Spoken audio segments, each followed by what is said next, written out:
우리가 세상을 살면서 때때로 억울한 일을 당할 때가 있죠.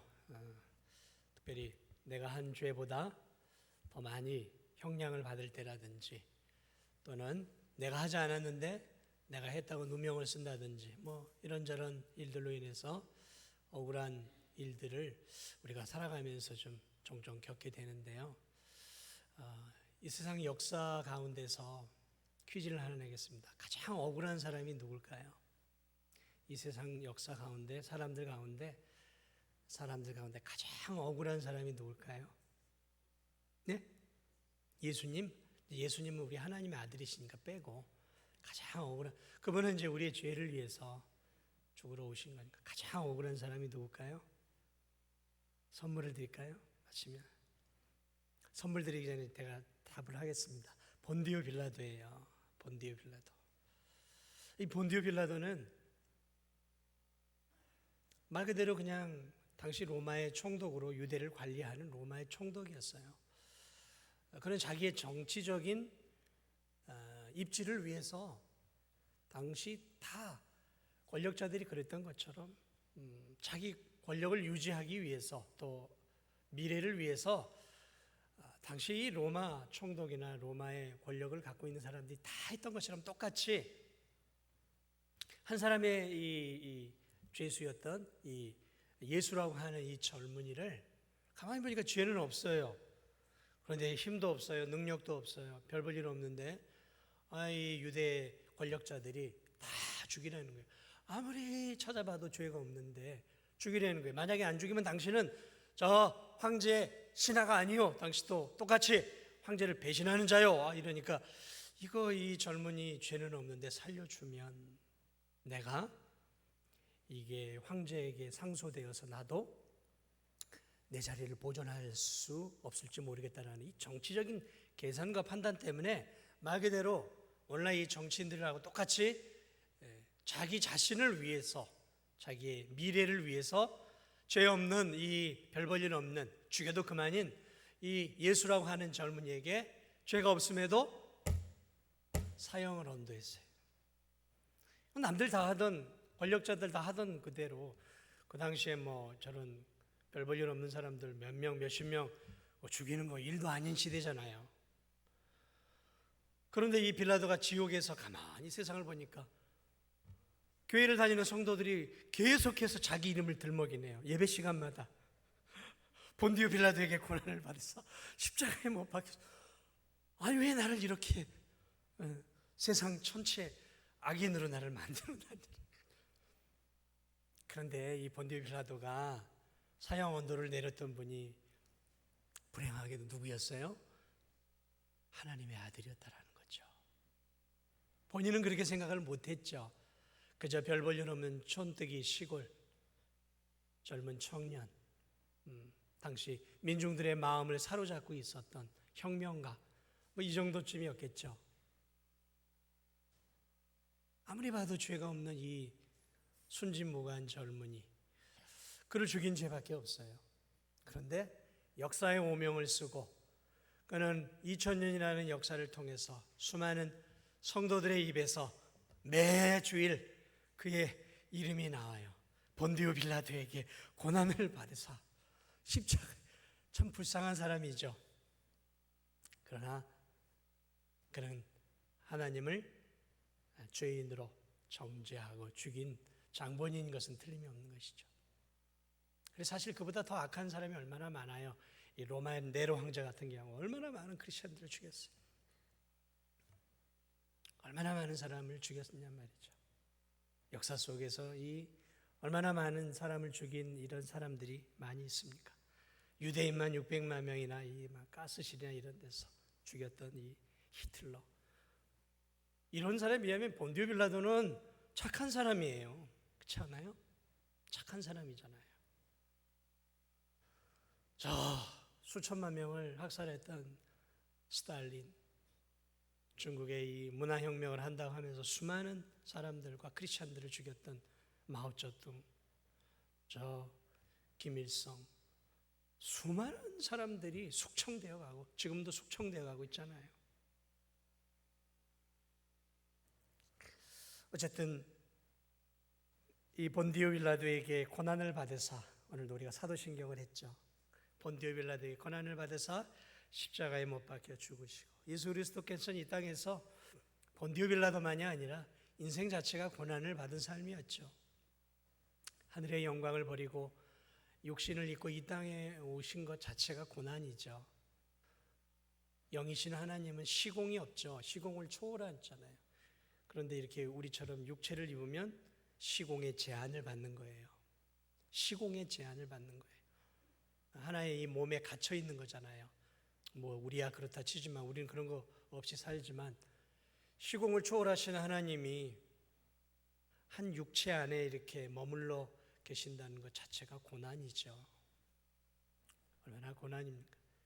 태어나는 것 자체도 고난이셨고, 가난한 목수의 아들로 태어나 이 땅에서 죄인들과 함께 살아가는 삶, 이 세상에서 죄인들과 함께 죄 가운데서 살아가는 삶 자체가 고난이죠. 뭐 우리야 태어나면서부터 죄인이니까 뭐 죄가 죄인지도 모르고 살아가고 적응해 살아가고 있지만, 여러분, 하나님의 아들은 죄가 없는 분이잖아요. 이 세상에 사는 것이 얼마나 고난이겠습니까? 가끔 이렇게 길을 지나다니다가 담배를 피는 사람들이 있어요. 무리를 지건 또 혼자건. 그런데 그 앞을 지나가는 것 자체도 저나 아내한테는 곤욕이에요. 좀 멀리서 담배 연기 냄새가 나면 매캐해지고 막 가슴이 답답해져요. 그 저쪽 보면 어디 한 귀퉁이에 앉아서 누군가가 뻐끔뻐끔 담배를 피우고 있어요. 그 담배 연기도 사실은 견디기가 좀 힘든 거예요. 담배를 피지 않는 저한테는. 무리를 저는 담배를 피는 무리들 속에서 내가 있다. 그건 못 견디는 거예요, 저는 그래요. 아마 여기 계신 분들도 대부분 그럴 거예요. 담배를 피지 않는 분들은 지나가다가 담배 냄새 연기가 조금만 나도 힘든 거예요. 힘들어요. 그런데 이 죄로 가득 차 있는, 죄의 물결이 가득 차 있는 이 세상 속에서 하나님의 아들이 죄가 없는 이 세상 속에서 이렇게 살아간다는 것 자체가 우리가 생각할 수 없는, 그분에게는 고통이었다라는 거죠. 괴로움이셨다라는 거죠. 담배 연기 속에 가득한 그 정도가 아니라, 주님의 삶을 우리가 조금만 더 생각해 보면 그분은 이 세상에서 굉장한 고통을 인내하면서 사셨던 분이시라는 것을 알 수 있죠. 여러분, 제가 선교지 같은 데 가면 정말 비인간적으로 살아가는 그런 할렘과 같은 데들이 많아요. 가난한 나라에도 더 가난한 동네가 있어요. 냄새를 맡을 수 없는 시궁창 같은, 시궁창이 흐르는 그런 곳에서 나무로 집을 져가지고 판때기로 집을 져서 이렇게 위에 살아요. 시궁창 물이 흘러요. 쥐들이 다녀요. 썩은 내가 나요. 주변은 쓰레기가 가득해요. 단 5분도 저 같은 사람은, 여러분은 단 5분도 그곳에 있고 싶지 않을 만큼 역겨워요. 그런데 거기서 아이들이 뒹굴며 놀고 있고, 거기서 음식을 해 먹고, 거기서 음식을 버리고 그냥 그렇게 살아가요. 그러니까 이 진도에서, 그래도 이 대한민국이라는 깨끗한 나라에서 그래도 매일 목욕을 하고 샤워를 하고 씻고 깨끗하게 살아가는 저와 여러분은 그런 곳에서 하루만 살라고 하면 기겁을 할 거예요. 하루만 살라고 하면 기겁을 할 거예요. 그런데 그런 불결함 정도가 아니라 죄의 불결함이에요. 죄의 불결함. 역겨운 거죠. 그런 세상에 예수 그리스도께서 이 땅에서 33년의 생애를 사셨다는 것은 그것 자체가 고난이었다라는 거죠. 고난이었다라는 거죠. 우리가 이 세상을 살아가면서 힘든 것 중에 하나가 무엇이냐면, 내 마음을 이해해 주지 못하는 사람들이 내 마음을 이해해 주지 못할 때 참 힘들어요. 그렇지 않습니까? 뭐 음식은 좀 없어도 김치에 밥만 있어도 먹고 살 수 있어요. 뭐 많은 옷 없어도 몇 벌만 있으면 살 수 있어요. 그래서 초가 상관이 있으면 그런 대로 살아가요. 근데 우리가 살아가면서 참 힘든 게 뭐냐면, 나를 사람들이 이해해 주지 못할 때예요. 그건 참 고통스러운 거예요. 그러니까 나의 대화 상대가 없는 거죠. 내 마음을 토로하고 내 마음을 받아주고 긍정해주고 이해해주는 그런 사람이 없을 때 외로운 거죠. 그건 참 외로운 거예요. 이 예수님의 공생애는 참 외로우셨어요. 그분의 사생애도 외로웠고, 왜 외로웠을까요? 하나님의 아들의 마음을 이해해 주는 사람이 없었어요. 심지어 가족도 예수 그리스도가, 예수님이 조금 정신이 나갔다라고 생각을 했어요. 예수님이 처음엔 그랬어요. 예수님을 바라보고 예수님이 맛있는 음식을 먹으면 먹기를 탐하는 자다. 또 이렇게 포도주를 마시면 포도주를 즐기는 자다. 세리와 죄인들과 가까이 하며 그들을 위로하고 격려하면 저 세리와 죄인들의 친구들이다. 예수님이 가르쳐주는 그 진리의 말씀을 왜곡하고 그분이 가르쳐준 진리에 대해서 엉뚱한 소리를 하고 도무지 예수 그리스도에 대한 이해가 없었어요. 이해가 거의 없었어요. 그러니까 예수님이 자신의 마음을 토할 때가 세상에는 없었어요. 하나님밖에 없었던 거죠. 그 사람은 그럼 힘든 거예요. 예수님은 참 외로우셨던 분이에요. 너무너무 힘드셨던 분이라는 거죠. 그게 고난이에요. 그게 고난이에요. 자신을 이해해 주는 사람이 거의 없는 데서 복음을 전하고 제자를 삼고, 그래도 잘 제자들이 컸는 줄 알았더니 어느 시점 가니까 가룟 유다는 예수 그리스도를 배반하고 베드로 수제자도 배반해버리고 자신이 믿었던 제자들이 예수 그리스도를 오늘날 배신을 때린 거죠. 얼마나 아프겠습니까? 고난이죠, 고난이죠. 그래도 믿었던 제자들 아니었겠어요? 그래서 열심히 가르쳐 놨어요. 그랬더니 예수 그리스도가 이제 십자가에 잡혀 달려 돌아갈 위기에 처하니까 뿔뿔이 다 도망갔어요. 다 도망갔어요. 가룟 유다는 은삼십에 예수님을 팔아버리고, 참 예수님의 생애는 본디오 빌라도에게 고난을 받은 것만이 아니라 이 땅에서 수도 없는 고난과 오해와 비난과 이런 것들을 받으시고, 그리고 십자가를 지시는 그 과정 속에서 말할 수 없는 조롱과 멸시를 당하셨죠. 침뱉음을 당하시고 따귀를 맞고 벌거벗기는 옷을 벗기는 수치를 당하시고 채찍질에 온 몸이 갈라지시고 가시 면류관을 쓰시고 그리고 십자가에 달려 죽으시는 이 육체의 고난을 당하시죠. 육체의 고난을 당하시고 사랑하는 사람들의 배신을 당하시는 배신의 아픔들을 겪게 되어지고, 그리고 가장 큰 고통은, 고난은 무엇이었냐면 십자가에서 하나님이 예수님을 향해 등을 돌리셨어요. 마지막으로 그래도 믿었던 분이 하나님 아버지였는데 다 등을 돌려도 하나님 아버지는 등을 돌리지 않을 줄 알았는데 마지막 십자가 위에서 영원 전부터 함께 하셨던 하나님 아버지께서 마침내 십자가 위에서 예수님을 향해 등을 돌리셨어요. 예수님의 십자가상에서 가장 큰 고통과 고난은 육체적인 고통이 아니었어요. 제자들에게 당하는 배신의 고통도 크고 육신의 고통도 컸지만 사실 예수님에게 가장 큰 고난과 고통은 영원토록 함께 하셨던 하나님이 나는 너를 모른다 하고 등을 돌려버리셨어요. 그래 예수님이 십자가에 죽어가시면서 충격을 받으시고 그분이 하셨던 외침이 무엇이냐면 하나님이여 아버지여 어찌하여 나를 버리시나이까. 내가 사람에게 버림을 받고 세상에 버림을 받는 것은 감당할 수 있지만 내가 어떻게 아버지의 버림을 받고 살 수 있겠습니까? 아버지의 버림까지 받아요. 그러므로 십자가에서 죽어가시는 예수님이야말로 세상에서 가장 불쌍하고 가장 가장 비참하고 가장 절망적인 상태에 놓인 분이 바로 예수 그리스도이셨다는 거죠.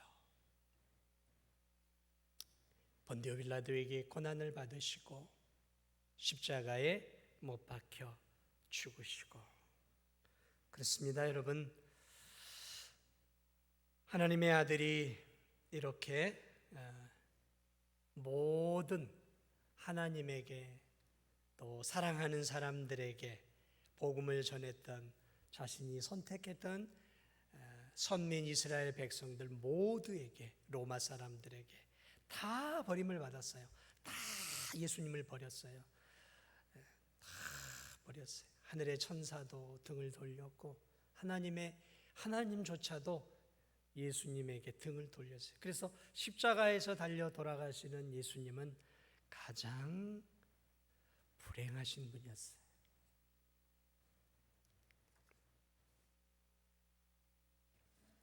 오늘 성경은, 우리가 알고 있는 이 사도신경은 그 예수 그리스도께서 그렇게 고난을 당하시고 십자가에서 죽으셨다라고 말하고 있습니다. 왜 하나님의 아들이 무슨 죄를 지었기에 이런 고난을 당하셔야 했겠습니까? 고린도후서 8장 9절은 이렇게 얘기하고 있어요. 우리 주 예수 그리스도의 은혜를 너희가 알거니와 부요하신 자로서 너희를 위하여 가난하게 되심은 그의 가난함을 인하여 너희로 부요케 하려 하심이라. 천국을 소유하신 부요하신 예수 그리스도께서 가장 낮아지시고 가장 비참한 십자가의 고통을 당하여 죽으신 이유는 우리로 하여금 예수 그리스도께서 소유하고 계시는 영원, 영생과 천국의 부요함을 우리에게 주시기 위해서 그분이 우리를 위해 대신 가난하게 되셨다라고 사도 바울은 고린도 후서에서 말씀하고 있습니다. 그렇습니다. 그분은 우리의 죄를 짊어지고 우리의 저주를 짊어지시고 우리가 당해야 할 형벌을 받으신 거예요.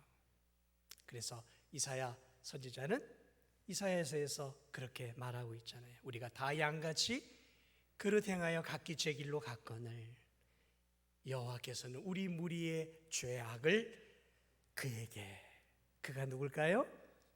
예수 그리스도에게 담당시키셨다는 거죠. 우리의 모든 죄를 예수님에게 담당을 시키신 거예요.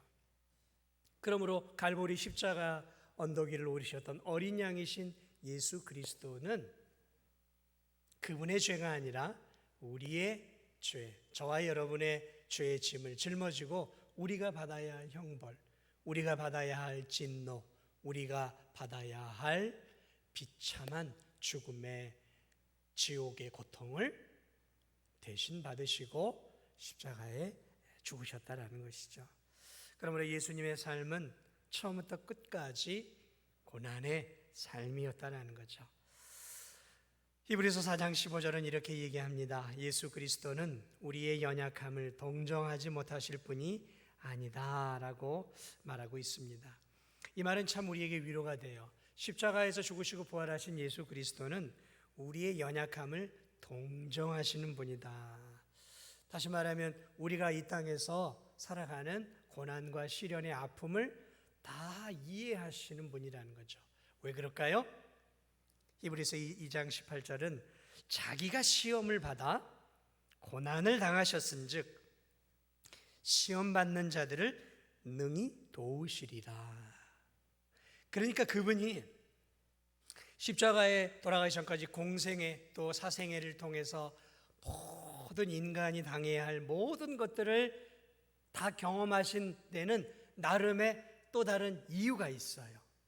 그것은 이 땅에서 살아가는 믿음의 자녀들이 육신을 입고 살아가면서 당하게 될 정신적, 심리적, 영적 이런 모든 고통들을 예수 그리스도께서 친히 이 땅에서 하나님의 아들이지만 인간으로 다 온몸으로 경험하셨기 때문에 단지 신으로서 이해하고 돕는 게 아니라 직접 경험을 하셨던 분이시기 때문에 고난을 받으셨은즉 시험 받는 우리들을 능히 이해하시고 기쁨으로 도우실 수 있다는 것이죠.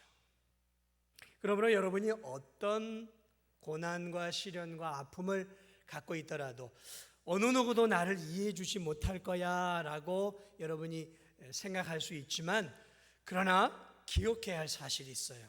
그것은 나보다 이 세상 속에서 더 큰 정신적, 육체적, 심리적, 영적, 하나님에게, 세상에게, 이웃에게, 가족에게, 친구에게, 제자들에게, 모든 사람에게 다 버림받은 모든 것들을 경험하신 예수 그리스도께서 긍휼의 마음을 품고 내 구주로 계시고 나를 도우시는 주님으로 계시다는 그 사실을 우리가 기억할 때, 우리가 이 세상 속에서 주저앉고 싶고 죽고 싶은 마음이 들 때에도 나를 체휼하시고 나를 긍휼히 여기시고 내 마음을 헤아리시는 예수 그리스도가 나와 함께하고 있다는 사실을 잊어서는 안 된다는 것이죠.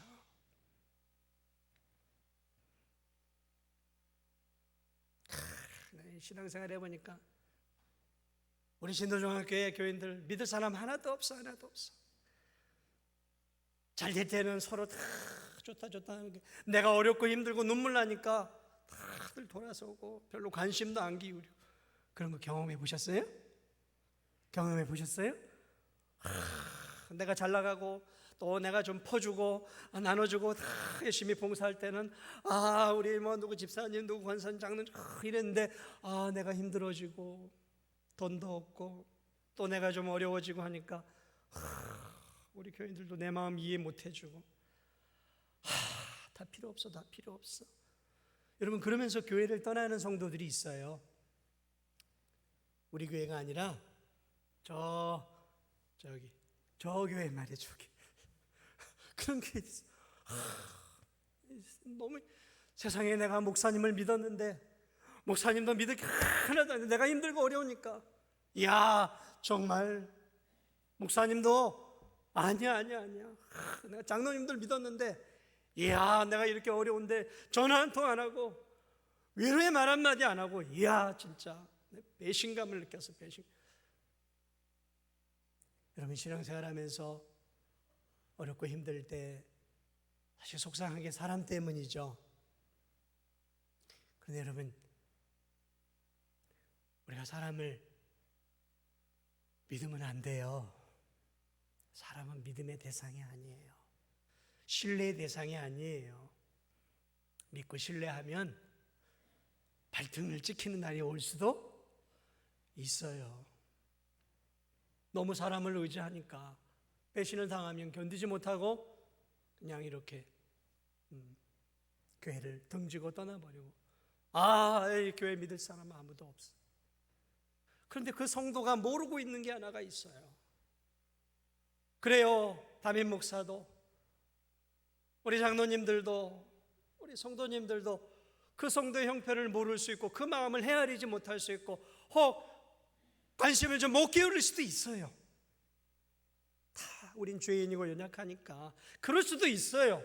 그러나 그 성도가 잊지 말아야 할 사실이 있어요. 그것은 적어도 한 분 정도는 자신을 향해 가슴 아파하고 자신을 향해 하늘의 하나님께 기도해주고 계시는 하나님의 아들 예수 그리스도가 계시다는 사실을 그 성도는 놓치고 있다는 것이죠.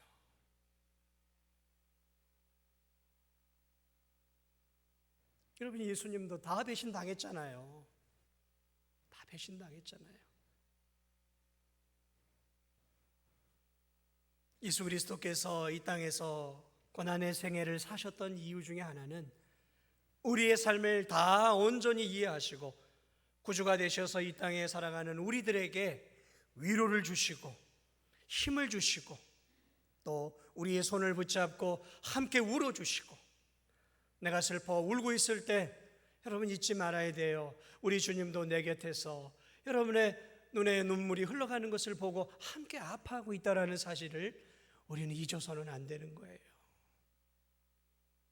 그분이 십자가의 모든 고난을 당하시고 이 땅에서 고난을 당하신 것은 우리의 구원만을 위해서가 아니라 이 땅에서 고난당하는 성도들의 삶을 이해하고 위로하고 격려하고 세워주기 위해서 그런 고난의 과정을 세상의 모든 풍파를 피하지 아니하시고 온몸으로 다 경험하셨다는 거예요. 그러므로 어렵고 힘들 때 우리 성도들, 우리 목사님 왜 나를 이렇게 이해 못해 하면서 삐지거나 상처 입지 말고 누구를 바라봐야 될까요? 예? 저요? 예수님을 바라보세요. 예수님을 붙잡으세요. 예수님을 붙잡으세요. 그렇지 않으면 신앙생활 하다가 맨 상처 입어요. 상처 입어요. 맨 마음에 실족할 수 있단 말이죠. 사랑하는 여러분, 그렇습니다. 예수 그리스도는 바로 우리를 이해하고 우리를 온몸으로 도와주시기 위해 고난을 당하셨어요. 친히 고난을 당하셨다라는 사실을 사랑하는 우리 성도들이 잊지 않았으면 좋겠습니다. 예수님이 이 세상에서 십자가를 지시기 전에 그렇게 말씀하셨죠. 누구든지 나를 따라오려거든, 누구든지 나를 따라오려거든 자기를 부인하고 자기 십자가를 지고 나를 따를 것이니라. 사도신경을 보세요. 예수님이 고난을 당하고 십자가에 죽으시고 부활하시. 우리는 교회를 다니고 예수님을 믿으면 자꾸 이 세상에서 잘 되는 것만을 생각을 해요. 이 세상에서 성공하고 이 세상에서 출세하고 예수님을 잘 믿으면 이 세상에서 병도 안 걸리고 이 세상에서 내 자식도 잘 되고 승진도 잘하고 권력도 잡고 높은 자리에 올라가고, 자꾸 우리는 예수님을 믿는 것과 세상에서 잘 되는 것을 자꾸만 결합을 시켜요. 성경을 그렇게 가르치지 않고 있거든요. 근데 대한민국의 이 샤머니즘, 이게 다 기복신앙이잖아요. 기복이잖아요. 복 받는 거잖아요. 오복을 받는 거 아닙니까? 이 세상에서 좋은, 이게 기독교하고 짬뽕이 되어가면서 기독교를 자꾸 샤머니즘으로 변질이 되어져 가는 거예요. 자꾸 세상에서 주어지는 복에 예수 그리스도를 중심이 맞춰져 있는 거예요. 예수님은 우리에게 너희가 나를 따라오려거든 너 자신을 부인하고 너의 십자가를 져라. 나는 나의 십자가를 지었던 것처럼 너는 네가 지어야 할 십자가가 있는 거야. 십자가를 지고 나를 따라오라는 거죠. 나를. 십자가는 좋은 게 아니잖아요. 십자가는 고난이잖아요. 십자가는 눈물이잖아요. 십자가는 가시밭길이었잖아요. 십자가는 조롱이었잖아요. 십자가가 뭐가 좋냔 말이죠. 교회들마다 십자가를 걸어놓고 있잖아요. 교회의 상징은 십자가잖아요. 그런데 교회 안에 다니는 사람들은 그 십자가의 정신을 잊어버리고 세상의 부귀와 영화를 추구하고 있어요. 정작 바깥에는 십자가를 걸어놓고 십자가와는 거리가 먼 삶을 추구하고 있다는 거죠. 여러분만이 아니에요. 저도 마찬가지예요. 너무 많이 변질이 되었어요. 저와 여러분이 잘 먹고 잘 살게 되면서 변질이 되었어요. 변질이. 아닌 것 같으세요? 변질이 되었어요.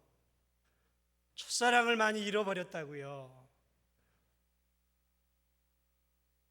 그래서 이렇게 잘 먹고 잘 살다가 적당히 신앙생활 하다가 그저 정말 하나님 나라 갔으면 좋겠다, 이런 안일한 마음을 가지고 살아가는 크리스천들이 대한민국에 너무 많아요.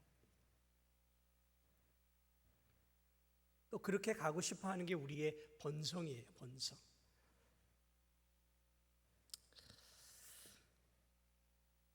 여러분, 예수 그리스도께서 십자가를 짊어지셨던 것은 희생이죠, 헌신이죠.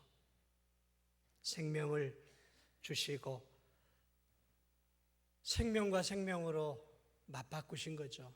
그분의 희생과 생명을 통해 저와 여러분이 이렇게 영원한 생명을 얻어서 하나님 나라를 향해 가는 하나님의 자녀들이 된 거죠.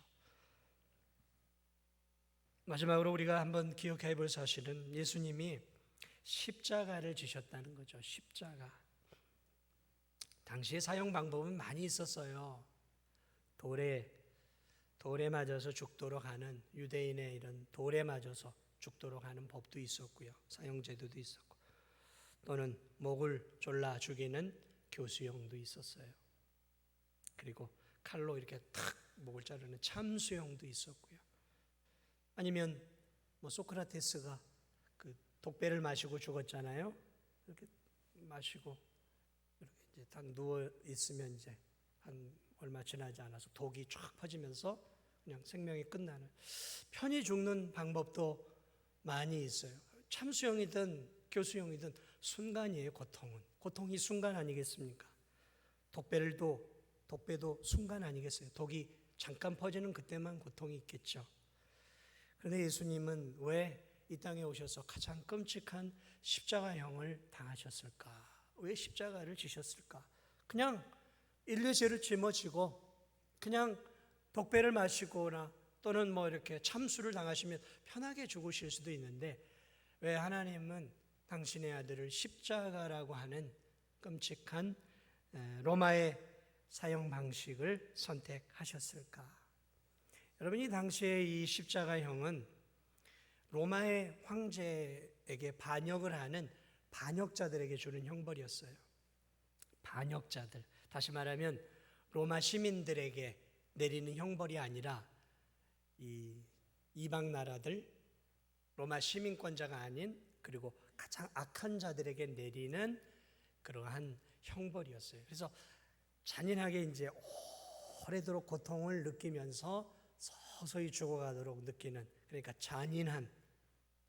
그래서 황제에게 반항을 하거나 황제에게 대적을 한 자들은 어김없이 십자가형에 못 박혀 죽었어요. 그러니까 다시 말하면 이 십자가형이 상징하는 것은 황제에게 반역하는 자가 당하는 형벌이에요. 예수님이 십자가형을 지셨던 것도 황제에게 반항했던 그런 죄가 들어가 있는 거예요. 왜냐하면 예수님의 십자가 죽을 때 그 명패에 뭐라고 썼어요?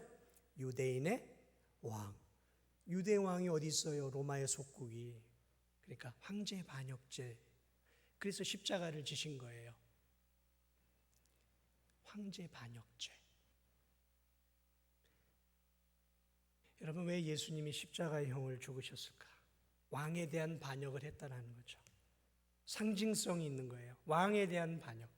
여러분, 하나님의 아들이 우리를 대신했어요. 우리가 누구에게 반역을 했을까요? 저와 여러분이 누구에게 반역을 했어요? 하나님을 믿지 않았잖아요. 하나님 없이 살았잖아요.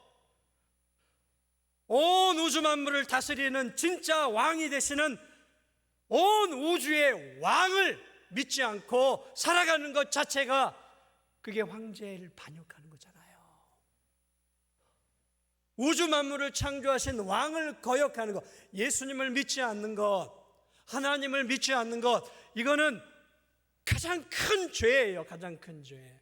아니, 내가 이 땅 살아가면서 예수님 믿지 않고 하나님 믿지 않는 게 무슨 큰 죄야? 사람 죽이는 게 더 큰 죄지.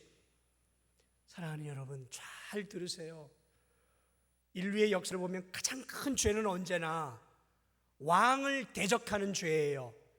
조선왕조, 왕조 이렇게 보면 왕을 죽이기 위해 음모를 하거나 이런 것들에 꾀하면 삼족을 멸했어요. 삼족을 멸했어요. 처가와 양가 부모 이 삼족을 멸했어요. 씨를 말려버렸어요. 어느 나라든 가장 큰 범죄는 왕에게 대적하는 거예요. 왕에게 순종하지 않고 왕에게 돌아서고 왕을 무시하고 왕에게 불순종할 때죠. 사랑하는 여러분, 이 세상을 다스리는 진짜 왕이 누굽니까? 하나님이시잖아요. 하나님이 우리를 만들었잖아요. 하나님이 이 세상을 다스리잖아요. 그런데 이 세상을 살아가면서 그 하나님이 주시는 공기와 바람과 생명과 은혜를 입어 이 세상에 살아가면서 나를 창조하신 하나님이 없다라고 생각하고 우상을 숭배하고 나를 믿고 살아가고 있다면 이게 무슨 죄예요? 이게 반역죄잖아요. 이게 반역죄예요. 그러니까 하나님을 믿지 않거나 하나님의 아들을 믿지 않는 것은 반역죄예요. 십자가형을 당해 죽어야 한다는 거죠. 세상에서 가장 큰 죄가 뭐냐? 하나님을 하나님으로 인정하지 않고 믿지 않는 죄예요. 그게 무슨 하늘왕을 거역하는 거잖아요. 그래서 십자가형은 그걸 보여주고 있는 거예요. 하늘왕을 거역하는 자들이 그들을 대신해서 예수 그리스도께서 대신 그렇게 죽어가신 거예요. 그리고 십자가의 형에 또 하나의 의미가 있어요. 그것은 십자가는 우리가 알고 있는 것처럼 저주받은 자들이 달리는 것이 십자가였어요. 신명기 21장 23절은 나무에 달린 자마다 저주 아래에 있는 자라. 나무에 달린 자마다 저주 아래에 있다 그랬어요. 나무에.